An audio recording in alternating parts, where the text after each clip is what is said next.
नमस्कार दोस्तों। तो आज हम थायराइड ग्लैंड डिस्कस करने जा रहे हैं, जो कि परीक्षा की दृष्टि से बहुत ही महत्वपूर्ण क्वेश्चन है, जो कि बार बार पूछा जाता है। नर्सिंग, बीएससी नर्सिंग, जीएनएम वगैरह, डीएमएलटी, इनमें परीक्षा की दृष्टि से इम्पोर्टेंट है थायराइड ग्लैंड, जो कि देख लेते हैं। The thyroid gland is situated in the neck, in the front of the larynx and the trachea. जो front of the larynx and trachea at the level of the 5th, 6th and 7th cervical and first thoracic vertebra। जो हमारी first thoracic vertebra और 7th first thoracic vertebra इन यहाँ पे ये located होती है। Wait कितना होता है इनका? Wait about 25 gram. वेट इनका 25 ग्राम होता है थायराइड ग्लैंड का। इट इज़ बटरफ्लाई शेप, जो कि बटरफ्लाई शेप की होती है। कंसिस्ट ऑफ 2 लोब, ये 2 लोब की बनी होती है, जो बटरफ्लाई शेप की होती है, और ये कंसिस्ट ऑफ 2 लोब की होती है। डिस्कस करेंगे डायग्राम के बारे में भी। लेंथ जो होती है 5 सेंटीमीटर होती है और विड्थ होती है 3 सेंटीमीटर। ये डायग्राम डिस्कस कर लेते हैं थोड़ा। ट्रेकिया, ये ट्रेकिया पर स्थित होती है। इसमें लोकेशन में भी देखा गया था कि trachea the level of the fifth से 7th पर सर्वाइकल एंड थोरेसिक वर्टिब्रा के बीच में ये स्थित होती है, जो कि इस्थमस पर ये जुड़ी हुई होती है। यहाँ पे ये इस प्रकार से जुड़ी हुई होती है। ये आपका ट्रेकिया है, ये राइट लोब हो गया, ये लेफ्ट लोब हो गया। ये ट्रेकिया है और ये इस्थमस पर ये जुड़ी हुई होती है। ये कार्टिलेज पाए जाते हैं। आगे देखते हैं। It is composed of right and left lateral lobe, one on each side of the trachea. और ईच साइड मतलब दोनों साइड, ट्रेकिया के दोनों साइड लोब पाए जाते हैं थायराइड ग्लैंड के, जो कि that are connected by the isthmus anterior to the trachea. यही लिखा है कि that trachea connected by the isthmus anterior to the trachea. तो नेक्स्ट देखते हैं। अब देखते हैं इसका माइक्रोस्कोपिक डायग्राम। माइक्रोस्कोपिक डायग्राम में हम क्या देखेंगे कि फॉलिकुलर जो सेल होती हैं वो क्या सीक्रेट करती हैं, और पैरा फॉलिकुलर जो सेल होती हैं वो क्या सीक्रेट करती हैं। ये जो दिख रहा है ये न्यूक्लियस है ये पर, और पैरा फॉलिकुलर कम मात्रा में पाई जाती हैं, जबकि फॉलिकुलर सेल्स अधिक मात्रा में पाई जाती हैं थायराइड ग्लैंड में। Microscopic spherical shape called thyroid cells made up most of the thyroid gland. The wall of the each follicular cell consist primary of cell। यानी कि जो चीफ सेल होती हैं, फॉलिकुलर सेल की जो चीफ सेल होती हैं उससे बनी हुई होती है थायराइड ग्लैंड, जो कि कौन से हार्मोन सीक्रेट करते हैं? 2 हार्मोन सीक्रेट करते हैं, जिनका नाम है थायरोक्सिन, ट्राइआडोथायरोनिन, जो कि T3 के नाम से भी जानते हैं। T3 एंड T4 को ये सीक्रेट करती है फॉलिकुलर सेल से। जो थायराइड ग्लैंड फॉलिकुलर सेल होती है उससे कुछ हार्मोन ही सीक्रेट होते हैं, जैसे कि कैल्सिटोनिन है, जिसमें लिखा गया है कि 5 cells called parafollicular cell like between follicular cell they are produce calcitonin. ये कैल्सिटोनिन को प्रोड्यूस करती हैं। आपको एक बार और ओवरव्यू दिखा देते हैं, जिससे कि आपको थोड़ा और क्लियर हो सके।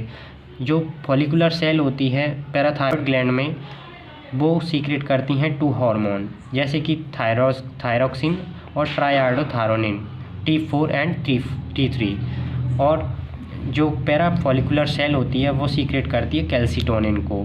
थायराइड ग्लैंड 3 हार्मोन रिलीज करती है, calcitonin, thyroxine, ट्राइआडोथायरोनिन, T3 and T4 और कैल्सिटोनिन। नेक्स्ट देखते हैं इनके थायरोक्सिन हार्मोन के क्या कार्य हैं, किस प्रकार से रिएक्शन करते हैं।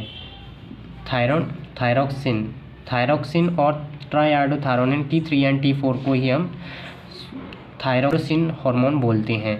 थायरोक्सिन हार्मोन क्या होता है? ये है secretion is increase by the thyrotropin releasing hormone. जो थायरोट्रोपिन हार्मोन होता है वो रिलीज करता है हार्मोन को, कौन सा? थायरोट्रोपिन रिलीजिंग हार्मोन ब्लड में, विच स्टिमुलेट रिलीजिंग हार्मोन, जिससे कि स्टिमुलेट होता है releasing hormone. Thyroid gland release response to low thyroid hormone level, जो रिस्पॉन्स करता है लो थायराइड ग्लैंड हार्मोन पर रिस्पॉन्स करके रिस्पॉन्स करता है, जिससे कि लो मेटाबॉलिक रेट भी कंट्रोल होती है कोल्ड के टाइम पर, और प्रेगनेंसी के टाइम पर ये रिलीज़ होता है थायरोसिन हार्मोन। थायरोसिन हार्मोन का एक बार फिर देख लेते हैं। The secretion is increase by the thyrotropin releasing hormone which stimulate the releasing hormone thyroid gland release response to low thyroid hormone level, low metabolic rate, cold pregnancy. इस time पर ये मतलब रिलीज़ होता है। लो मेटाबॉलिक रेट पर cold pregnancy के time पर ये रिलीज़ होता है और लो लेवल को ये इंक्रीज़ कर देता है। अब इसका फंक्शन देख लेते हैं, क्या इसका फंक्शन एंड एक्शन है। एक्शन देख लेते हैं। एक्शन है ये इट इंक्रीज मेटाबॉलिक रेट। ये क्या करता है, मेटाबॉलिक रेट को इंक्रीज कर देता है थायरोसिन हार्मोन, मेटाबॉलिक रेट को इंक्रीज कर देता है और स्टिमुलेट करता है प्रोटीन सिंथेसिस के लिए। और सेकंड देखते हैं यूज ऑफ द ग्लूकोज, ये इंक्रीज कर देता है। नेक्स्ट देखते हैं increase use of glucose level. ये थायरोसिन हार्मोन होता है, इंक्रीज कर देता है ग्लूकोज, मतलब कि ग्लूकोज का ज़्यादा से ज़्यादा उपयोग हो सके बॉडी के अंदर। फैटी एसिड और ATP production increase lympholysis. Fatty acid और एटीपी का प्रोडक्शन को बढ़ा देता है, जिससे कि लिम्फोलाइसिस हो सके अच्छे से। Control of body growth and it is also contribute to development of nervous system. ये देता है डेवलपमेंट के लिए, नर्वस सिस्टम की जो डेवलपमेंट होता है उसके लिए कंट्रीब्यूट करता है, यानी योगदान देता है। एक बार फिर देख लेते हैं थायरोसिन सीक्रेशन इज इंक्रीज। ये क्या करता है, ये सीक्रेशन को बढ़ा देता है। थायरोसिन हार्मोन सीक्रेशन को बढ़ा देता है, क्योंकि ये स्टिमुलेट करता है थायरोसिन हार्मोन को, जो कि लो लेवल को इंक्रीज कर देता है, जिससे कि मेटाबॉलिक रेट अच्छे से हो सके। मेटाबॉलिक रेट बढ़ जाएगी, कोल्ड के टाइम पर ये रिलीज़ हो जाएगा, प्रेगनेंसी के टाइम पर ये रिलीज़ हो जाएगा।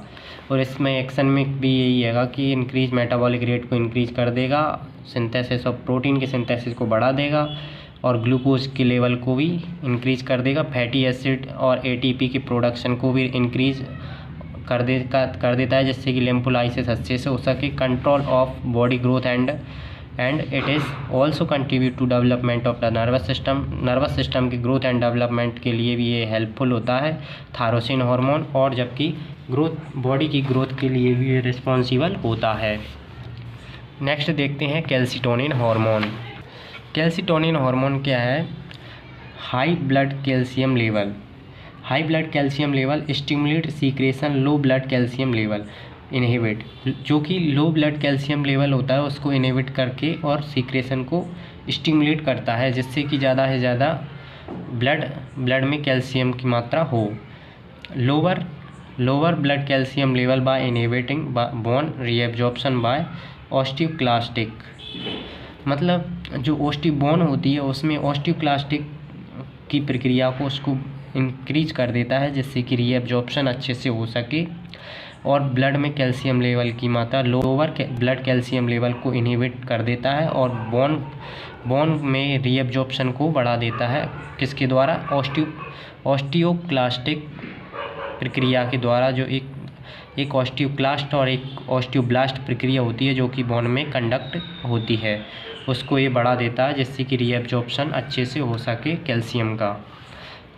Calcitonin reduce the amount of calcium that the kidney reabsorb the and release back into the blood stream। तो कैल्शियम होता है, कैल्सिटोनिन रिलीज़ करता है। वाटर में भी कैल्शियम पाया जाता है, आपको भी पता होगा कि वाटर में कैल्शियम पाया जाता है, जिससे कि जो हमारी बॉडी में किडनी फिल्ट्रेशन का कार्य करती है, जिससे वो कैल्शियम एब्जॉर्ब हो जाता है और हमारी रीएब्जॉर्प्शन का कार्य करती है and release back into the blood stream, जो और ब्लड स्ट्रीम में रिलीज़ कर देती है, ब्लड स्ट्रीम में वापस कर देती है कैल्शियम को।